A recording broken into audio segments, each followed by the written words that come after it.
coaches do. You start thinking you have all the answers. Here comes this young guy from, I guess, New Hampshire, and he starts explaining to me and asking questions all the time to the point where you want to hit him right in the mouth. But then you start seeing how talented this coach is. I have a chance to go to Bowling Green, hire him immediately as our quarterback coach. And a great story that this is back before the spread offense was really spread offense. It was kind of an idea. And you hear the names like Rich Rodriguez and Kevin Wilson was big into it at the time. And the guy that doesn't get much credit is Bill Snyder, the guy at Kansas State's a guy that I really personally spent a lot of time with is putting this offense together. Probably one of the greatest memories that we'll ever have, Danny and I, will be sitting in old stadium every time it rained. We had to put a garbage can in different places because the facility was so old. The average attendance was about 2,200 at Bowling Green.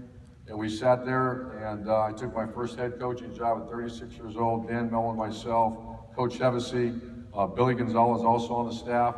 And we sat around, another young man by the name of Greg Brandon, and we started from scratch. How do we put together the huddle? How do we make blocking terms? And it hasn't changed much. You know, and I went back and just over the years, it's I think my 14th year now as head coach. In 2001, we had great success and all the way through. But that's the reason I'm here. Is because Dan asked me to come down and share some thoughts with you. Before I talk, I want to make sure, and I've always been that guy, when I hear and I see Dak over there and I see coaches get up after a good year and start telling about the reasons they win, I warn our coaches all the time that there's a reason why we won. Because we have great players and they play great. And a lot of times I'll see coaches kind of look like fools up there and says, well, I gave this great pregame speech against whomever. And I wonder if deep in their soul if they really believe that's why they won. Or it was this great call on 4th down and 2 against Michigan State, and I wonder deep in their soul, because they can't, because they're going to make that same call a couple of years later with a very average player, and guess what that's going to look like? Not real good. So as a disclaimer, before I get going here, I want to make sure that I'm never going to take anything away from our players. The reason Dan asked me to come down here and speak at this clinic is I got really good players. I mean, like really good. That tailback stuff, so bitches he good. I got 3 quarterbacks that are outstanding players. So I think we all, and this is my chance to always pump up our players. That the Ohio State University won a national championship. It's 8th. It's the 3rd one that I've been a part of. And the one common denominator of all those 3 teams, we had great, great players. Now, what I am going to share with you, in my opinion, why these players play great.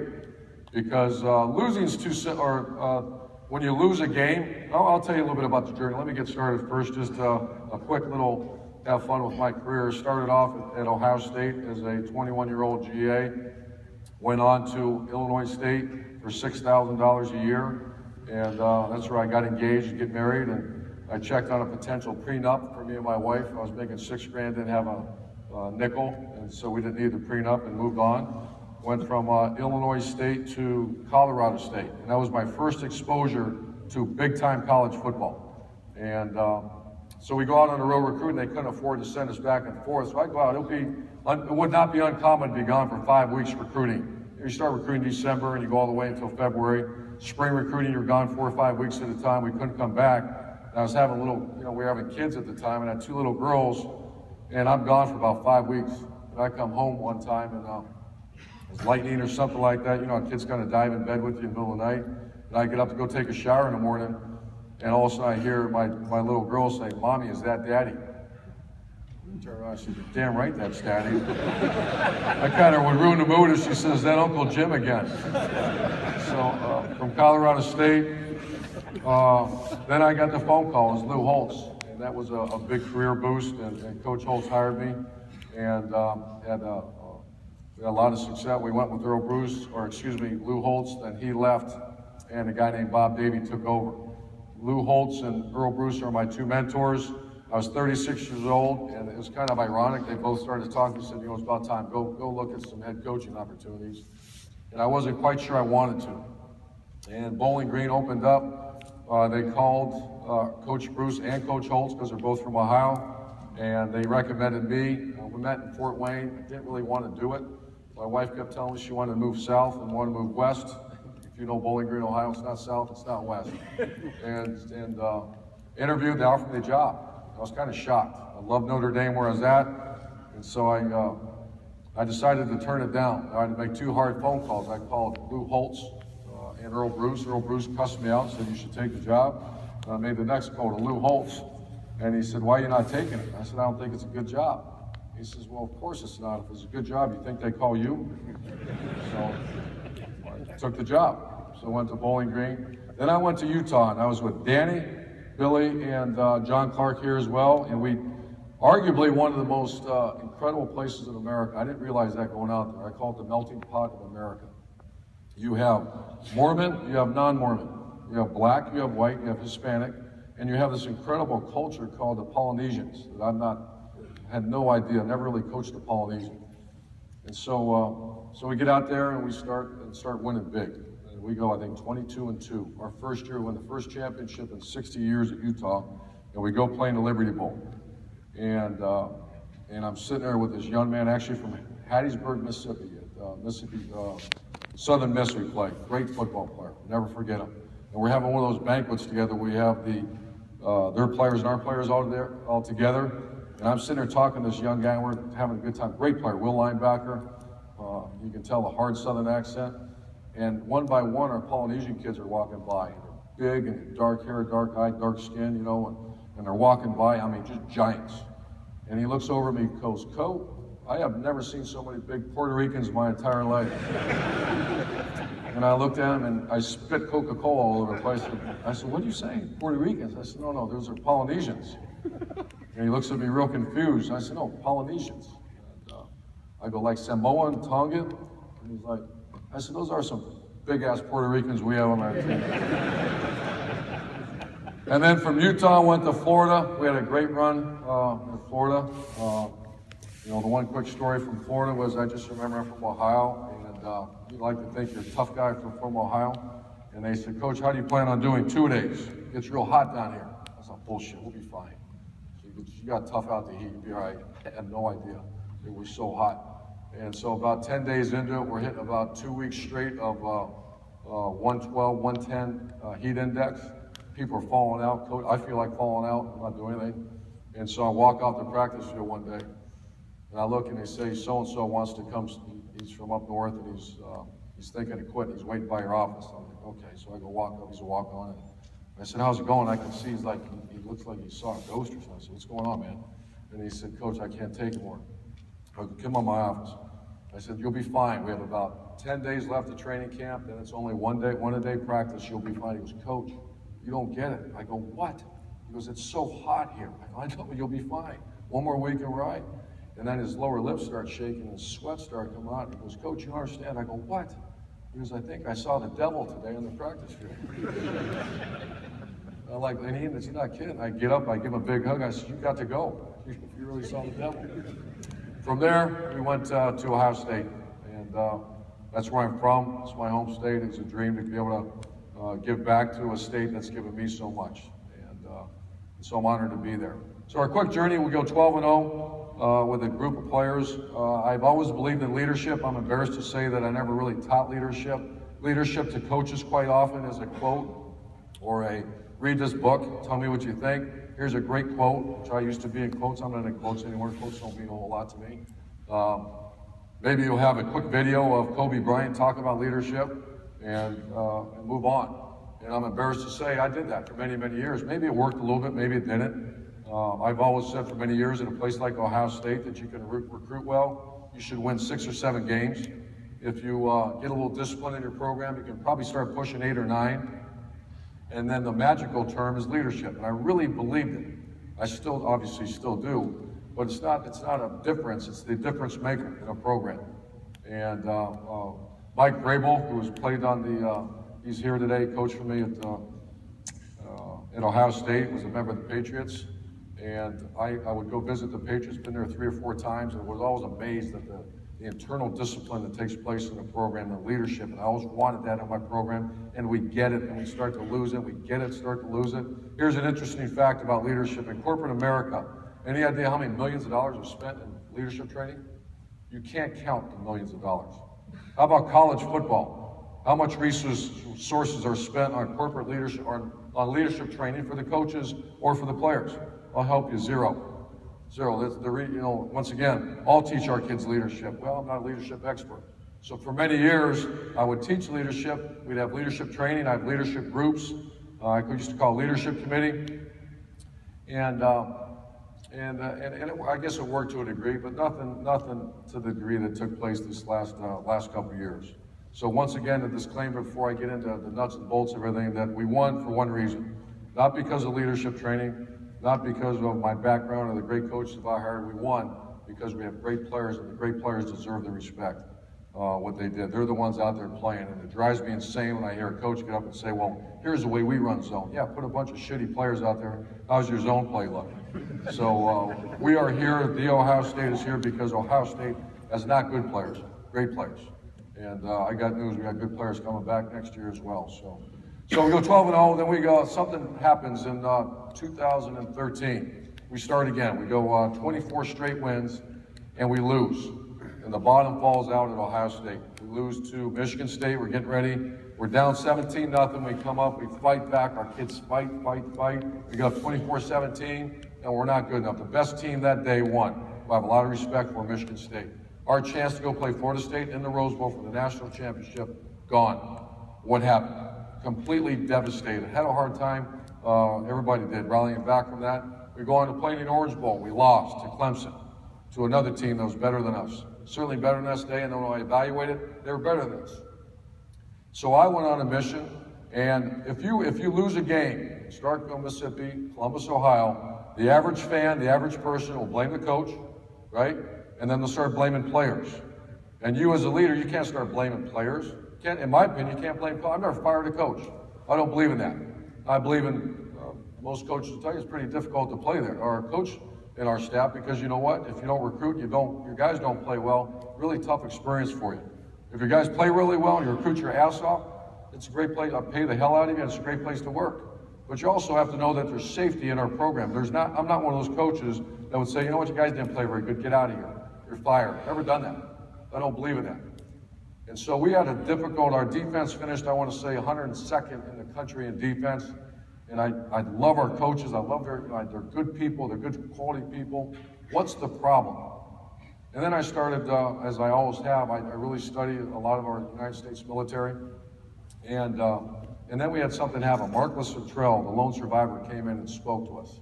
And he made a comment and started talking about our players about it, about leadership, and I'm going to get to it here in a minute. And then he made a comment started talking about this clarity of purpose. And I read his book once, Lone Survivor, and I went back on page 15 in the top right. I was reading it again last summer, or it might have been summer before.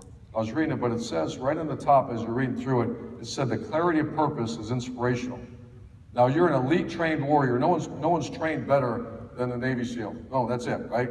I'd like to think if they said in college football, no one's trained better than your Ohio State Buckeyes. So in our own little world, you're an elite warrior. So think about that. I would imagine Dan Mullen, the team that made it all the way #1 in America, I would be disappointed if Dak Prescott didn't say, I'm the highest trained quarterback in America. So you're dealing with not normal beings. Everybody get where I'm at? If you run a high school program and you do a good job, those kids better believe they're the best trained players in America. So they're elite. They're different. They're different than the guy walking down the street. No disrespect to the guy walking down the street, but you're an elite trained. You're an elite warrior. Am I saying you're a SEAL? I didn't say that. But you're dealing with elite trained warriors. And here's what my theory is, and I believe it from the bottom of my heart and soul right now. Think if you're an elite trained warrior, like a Navy SEAL, and your job is this: go in, take the house, but you know what? Maybe don't take the house because of politics. Don't, you know what? We're going to put you in, but don't shoot unless you're shot upon first. Or all the different things that Marcus Luttrell was telling our staff and telling me, that the limitation, it's like you're going to go, I'm not, but imagine this guy, the highest trained human being alive, Marcus Luttrell, or a Navy SEAL. And then, by the way, I'm going to put your left arm behind your back, I'm going to go put you in a battle. How does that make you feel? What if you're an Ohio State Buckeye, a guy that gets trained by the best strength staff in America? I'd like to think the best coaching staff in America. And yet the unit leaders or the head coach isn't clear what the goal is. We're not giving you a clarity of purpose. Are you inspired still? Let me go back to the Navy SEAL. All right, here's the job, Navy SEALs. Come on, SEAL Team 6, come here. You go in and you beat the mess out of whatever's in its way, and you win at all costs. That's inspiration. That's coming from me. That's coming from Navy SEALs, the one that I spoke to when I read this book. And so my objective, I kept going back to why did we lose those games? We have good players, we have good coaches. So I thought as I'm the CEO of the program, I wasn't clear on our purpose, what we're trying to get done. I have these elite warriors out here getting ready to do whatever we ask to do. Are all of them? I didn't say all of them, but the guys stepping on the field are elite warriors. And my whole message to our coaching staff, and that I make sure I dive into, is make sure there's clarity of purpose. And I wasn't clear. I have been since. Here's the objective. Here's my dream. Every coach, I want to go win a national championship. I think it's kind of cool, but that's certainly not my dream. My dream, we have 9 units within our program. We have the corners, safeties, D-line, linebackers. On defense, you have the quarterbacks, running backs, tight ends, offensive line, and wide receivers. You have 9 units on the team. If you can take care of your unit, your 9 coaches that we pay good money to, that are highly trained, elite coaches, then my job is to make sure the purpose is very clear. If I go into a game as the head coach at Ohio State and my units are operating at max, all 9 are going, I think we win every game we'll ever play at Ohio State. It's been true so far. We've lost 3 games in 3 years. The 3 games we lost, we went into a game 6 units, 6 out of 9. So think about it for a second. Remember I just told you about the Navy SEAL going into battle with one arm behind his back? Against Wisconsin, Alabama, and Oregon, all units graded out 9 for 9. What's the difference? Every coach took care of the unit. Every unit leader took care of their unit. And I guess I've always been a little bit old-fashioned. I was raised this way. If you have a job to do, and you're good at what you do, and you have the resources to do what you do, that includes players, weight coaches, equipment, scheme, unless you're preoccupied with something else, or you as a leader, you're not making it clear to that unit leader or to your players, I don't see how you don't perform at maximum capacity. I refuse to accept that. And our coaches will tell you, and I'll be disappointed, they said, you know what, what's your job? If you're the corner coach, don't worry about anything else. Get your corners to play very well. Get them to play at maximum capacity. And then what's my job as the head coach? Make sure that corner coach is doing his job. If he's not doing his job, I can BCD a blame, complain to defend, and go fire people, but I don't believe in that as well. That's not my job, is to make sure all 9 coaches get their units operating at maximum capacity. We go play Michigan State. We got away with it for a long time because we had better players than a lot of teams we were playing. When it got equal, Michigan State had every bit as talent as we had. And what happened? Why'd we lose? You can ask the average fan, because we went for it on 4th down and didn't get it. A fan would say that. No, it's not a well-educated fan. Or maybe a coach that likes to blame people because the tight end missed his block, because this. Deep in my heart, I knew why we lost. We went into that game with 6 units playing at maximum capacity. 3 units didn't play that day for some reason. And 3 units for some reason didn't play well that year. So what's the answer to that? It takes time, effort, and guts to go find out what's the problem. You got good people. And if you're a head football coach, if you don't have good people, that's different. I said I don't believe in getting rid of people. If you're incompetent, insubordinate, or disloyal, that's a whole different animal. But you're a good person, you coach your ass off. What's my job? To make sure we get you all the tools necessary and find out what's wrong. And here's what I found out what was wrong. Because the same 3 units that did perform in 2013, guess what happened? With all the leadership training we put them through, not the players, the coaches. I think it's the first time in the history. I tried to go back and ask questions. I've asked some of my colleagues, have you ever done leadership training for your coaches? Never. I put our coaches through a 5-week workshop with a leadership consultant to teach them, I'm going to get into that here in a minute, how to become better leaders of their unit. Those 3 units that were horrible, were bad, they became the 3 strongest units on our program with one coaching transition. One coaching transition, and the other same coaches, really the same players. How did that happen? Luck of the draw, lucky t-shirt, everything worked out? Or maybe those unit leaders became much better at their job, and that's become great leaders within their unit. So we took our coaches on a journey through a 5-week leadership workshop last year. This is after I found out the problem. I talked to players. It was exhausting. It was uncomfortable because I didn't like what I was hearing. And I think there's a lack of trust. There's a model, I call it the trust model in Ohio State. Before you get great results, Everybody wants to worry about their behavior, about commitment or teamwork. So it goes like this. I want great results. Before you, in a team atmosphere, before you get, imagine this, just put a big picture, great results. In our world, it's winning games. Equals great results. Before you do that in the team climate, you have to get teamwork amongst your team, right?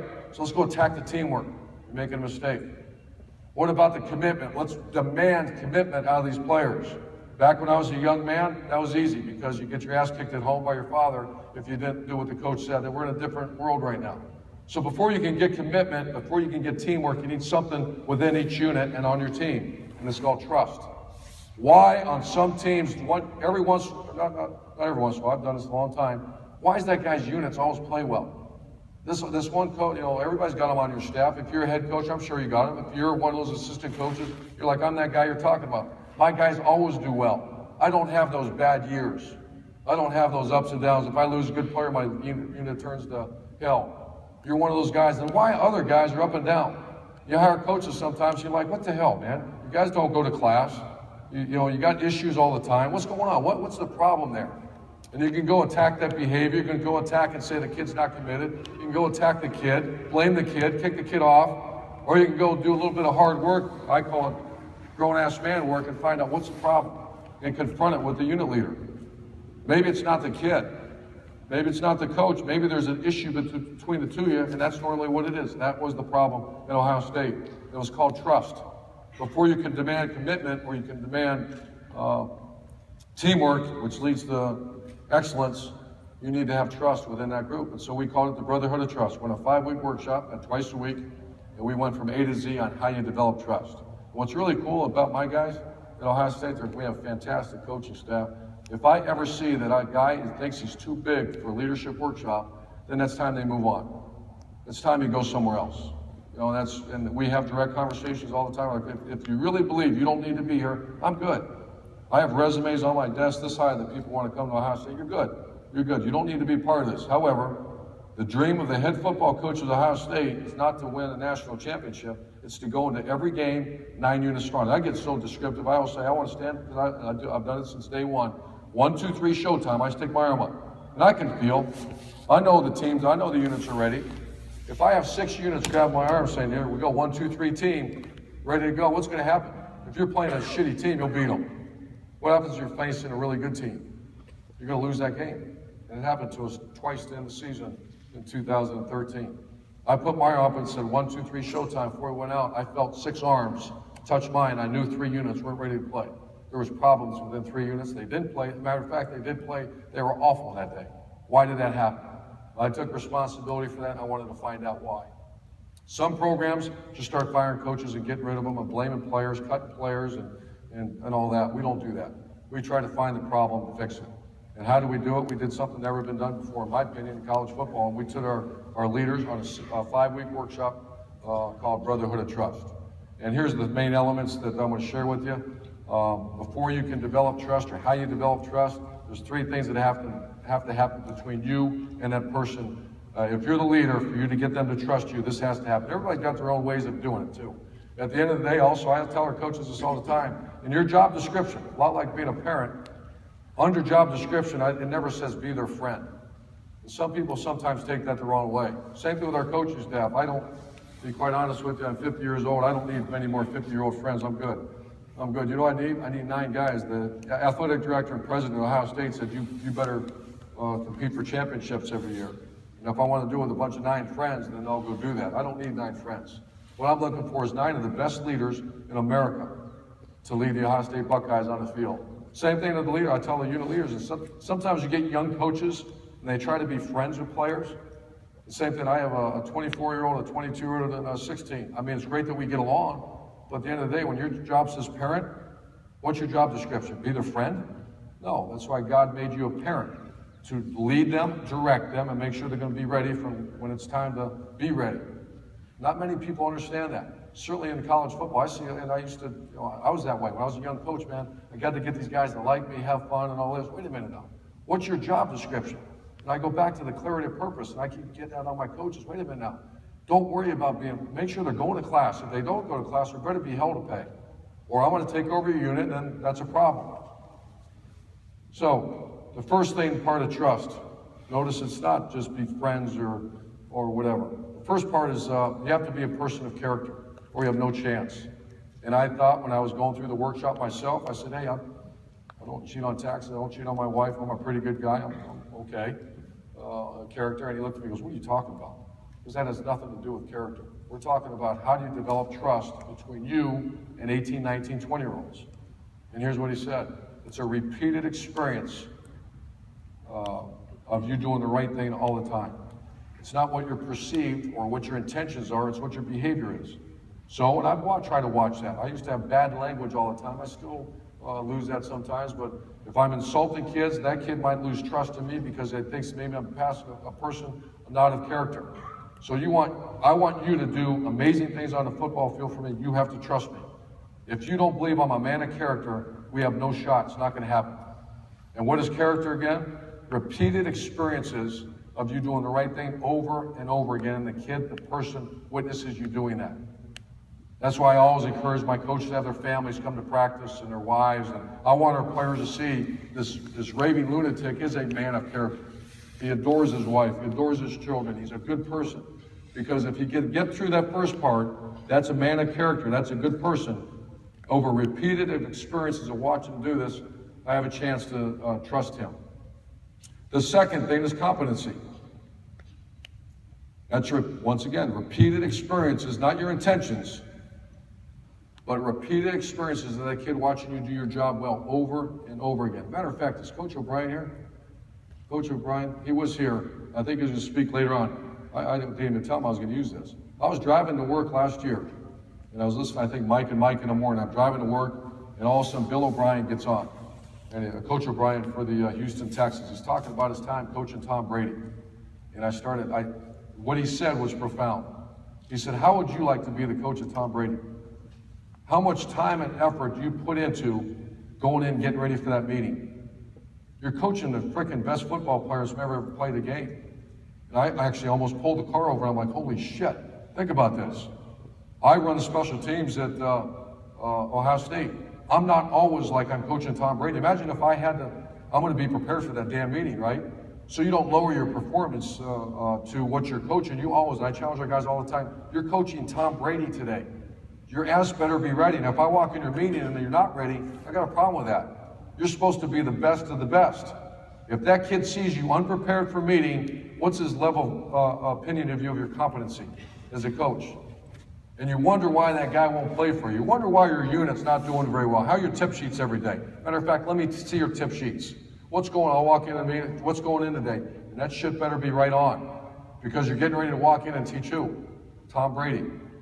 And Tom Brady knows as much football more than you, so you better be right on it. So going back and just kind of bringing this all together. Everybody wants to blame a coach. Everybody wants to blame a player. There's different ways to handle when things don't go right. And some of it has really bothered me over my 30-year career in college sports. One way is you get ready to start blaming the player. It doesn't take place. You're not allowed to do that at Ohio State. You start blaming players, then you do have to move on. You don't blame players. Other thing you can do as a head coach, you can do what? Blame coaches, right? And you see it all the time. I'm going to get rid of that guy, that guy, that guy, and that guy. Well, that makes me a better coach now, a head coach. You've got to start getting rid of people. Or you can take the time, effort, and guts and go figure out what the problem is. We lost 2 games to lose the season, to close the season at Ohio State. I remember all the comments made by people saying, it's over. You know, Coach Meyer can't coach in big games anymore. Ohio State, it's over. They're going to have a hard time building it back up. They lose Carlos Hyde. They lose 4 offensive linemen, 2 first-rounders on defense. They lose their #1 receiver, starting in the NFL, Philly Brown. It's a mess. They're done. And then we went on a journey to go fix the problem. And before you fix any problem, or you have to have clarity of purpose. What's the clarity of purpose at Ohio State? You got Ohio State sure. What is it? When I raise my hand, what do I need to go win a game? 9 units. 9 units, strong. What happens if you go to battle with 6? You're going to get your ass kicked. You got a problem.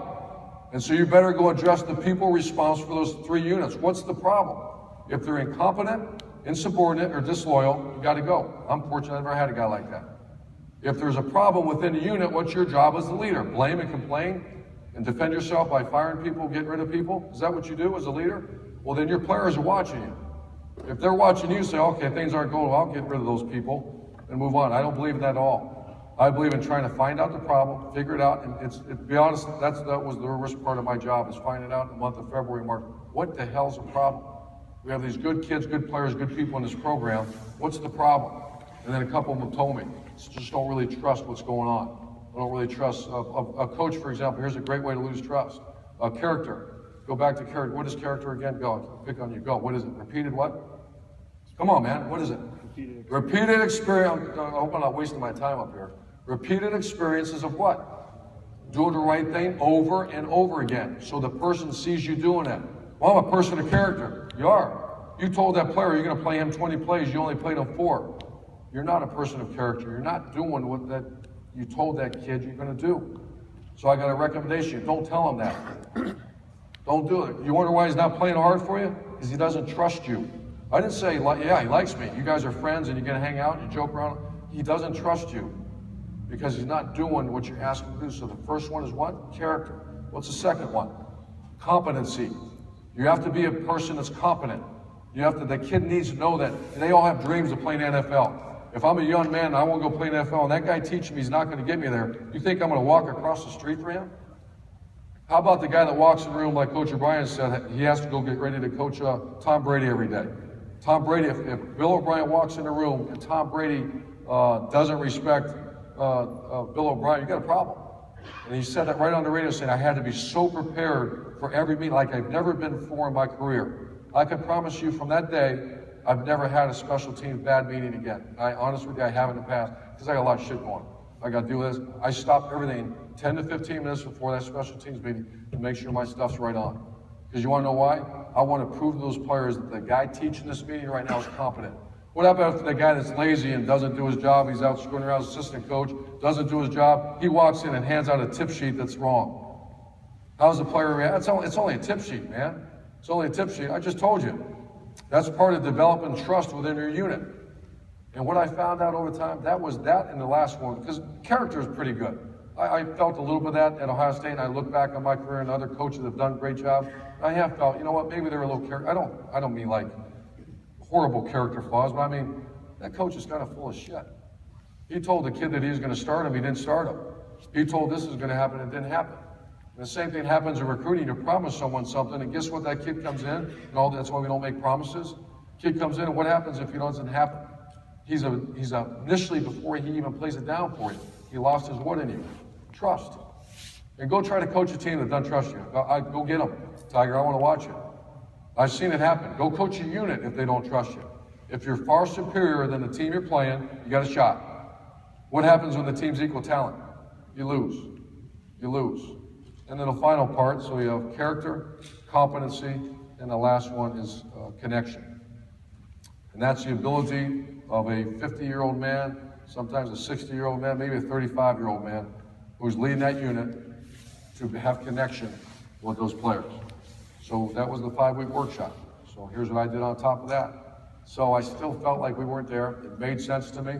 And we went on a journey to make sure, how do we make sure this happens now, especially with these units that we're struggling. I have a couple units on my staff.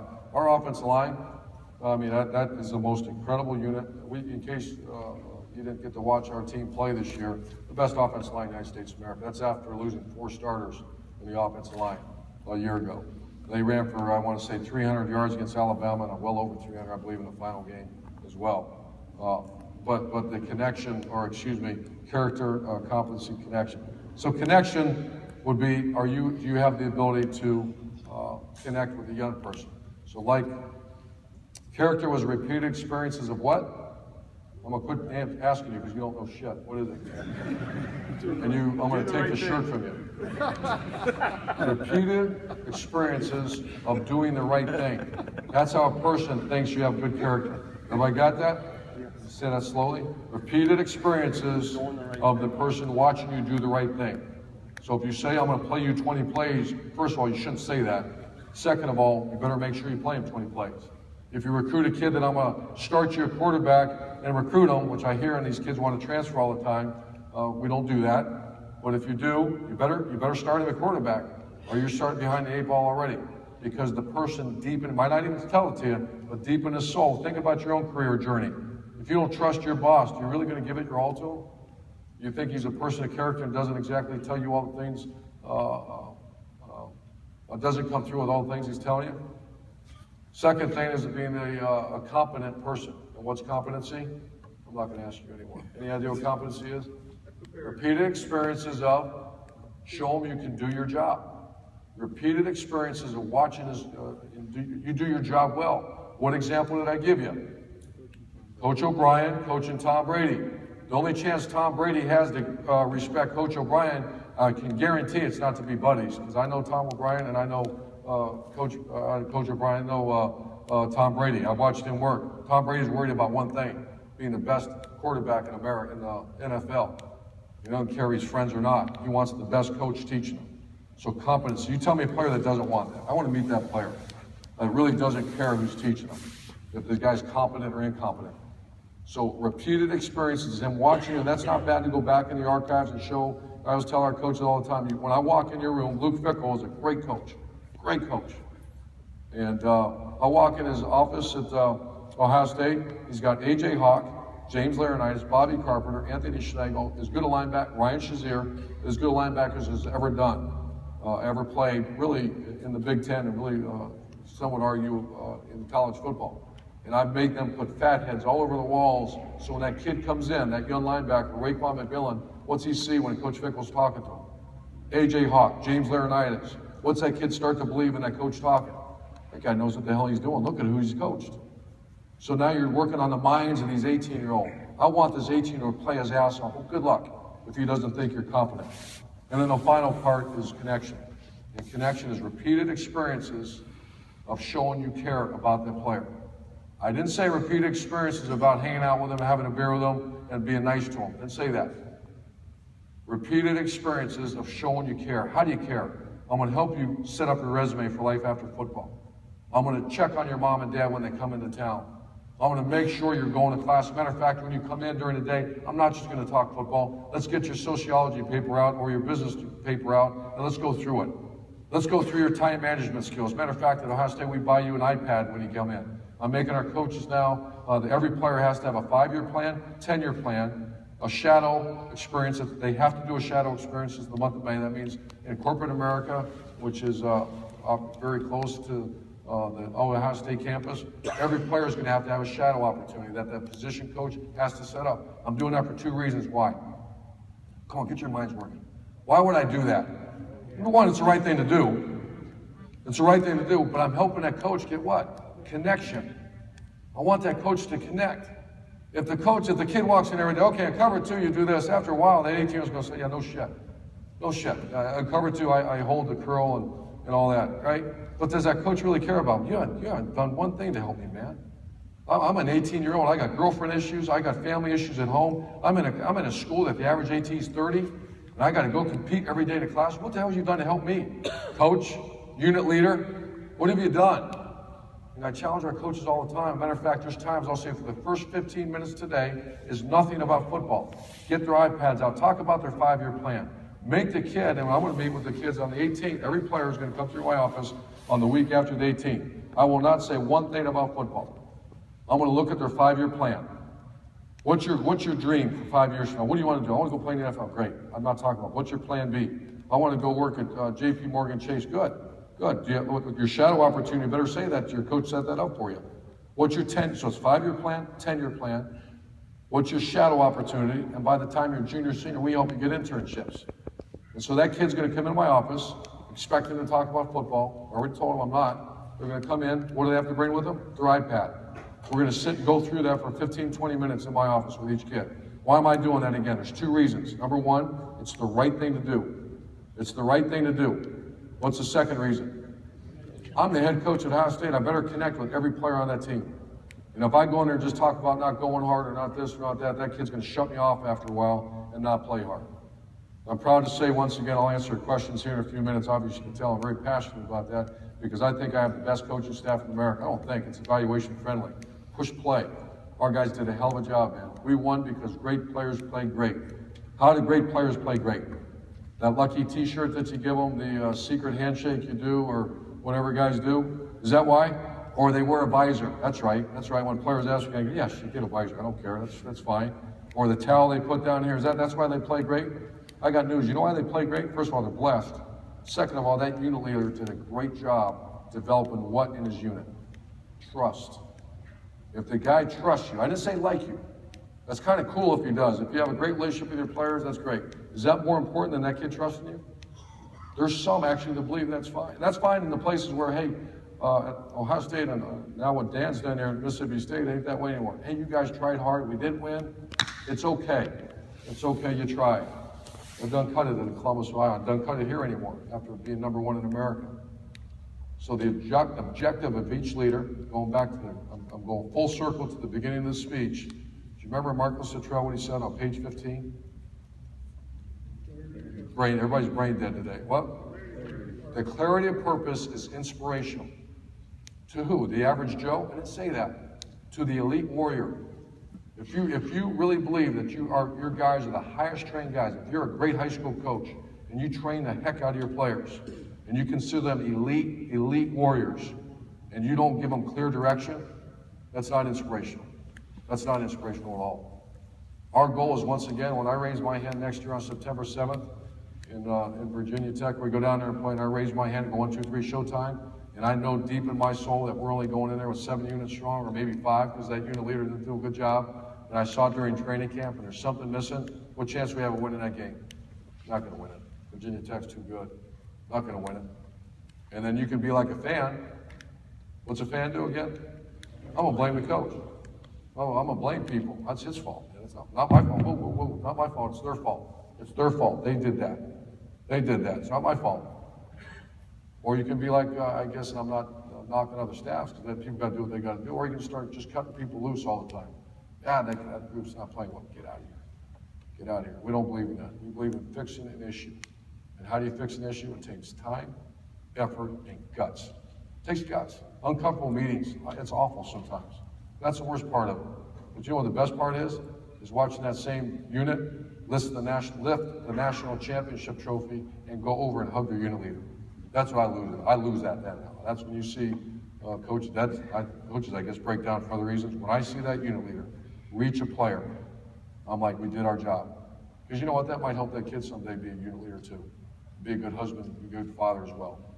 Because that's really, at the end of the day, how we'll be evaluated. So I'm very honored to be at a place that I didn't know much about when I first went to the SEC. And when Dan Mullen called me, we won the national championship in '08, and Danny calls me up and said, Mississippi State wants to interview. I'm like, Mississippi State? So where's that? Starkville, right?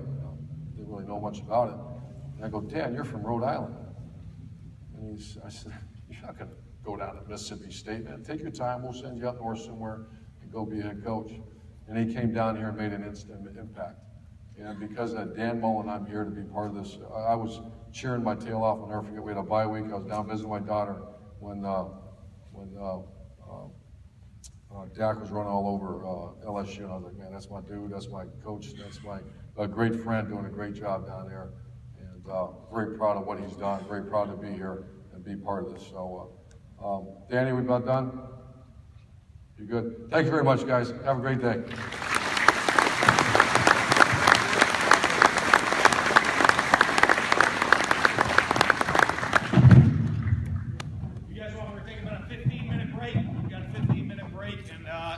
Coach O'Brien's going to be up here next.